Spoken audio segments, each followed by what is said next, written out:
My name's Nora Post, and I've been a member of KTD since 1995 when I took refuge here with Khenpo Karthar Rinpoche.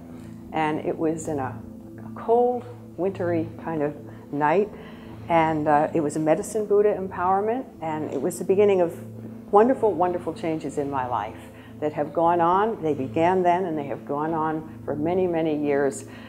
And my association with KTD has it's changed my life in so many ways. One of them, of course, is education in the Dharma, learning about these practices, meeting so many incredible teachers, so many who have come through at KTD, and I am so grateful that in my lifetime I was able to meet these people. Some of the great teachers that I met, you can't forget people like that. You can't forget what they said, and it stays with you forever. And it wouldn't happen if there weren't a place like KTD for these teachers to be, to teach, and to host them, of course, over the many, many years.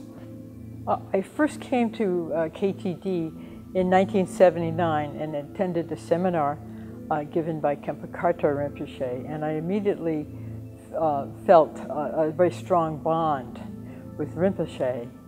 And so I was sort of here in the early stages of development of this monastery. One of the 6 paramitas is generosity, and it's the first paramita. And for a lot of people, myself included, it's one of the paramitas that maybe we're going to get right in this life. Now, maybe we won't, but I have certainly made whatever efforts I can in my life to at least get that one right. Now, I may not get the others right. I may fail in a lot of ways in my life. I certainly have regrets about things I've done in my life. Everyone does. But it's a question of getting the things right that you can get right. And I think generosity is so important from that point of view. And I can tell you it's certainly changed my life radically, which I never would have imagined, but it has. Because when people say things like, when you give, it comes back to you, it's easy to think of that as a platitude, and it's not important, and of course it's never going to happen to me. But what does happen is it does come back, not just 100-fold, but when it's the Dharma, it can come back just infinitely. I think planned giving, with the completion of the new building, with the mortgage payoff, with the need for an endowment and support for all of the wonderful things that go on here. It seems to be a critical time that there should be planned giving vehicles for people to consider to support KTD.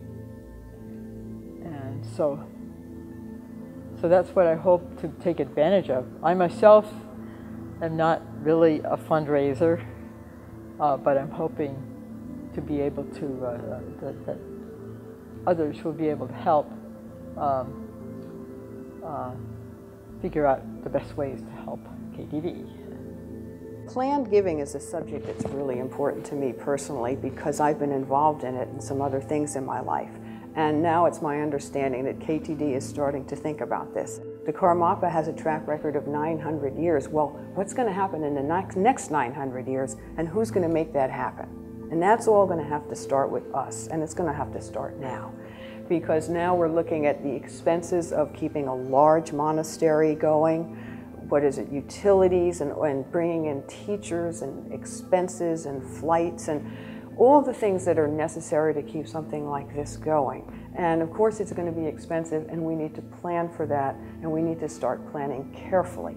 And I think this is going to be a many-year project, and I can't think of anything. It's key to the survival of the monastery. If there's going to be a future, this kind of financial planning has to be in place, and it has to be reliably in place with a reliable income that will keep KTD going in the future.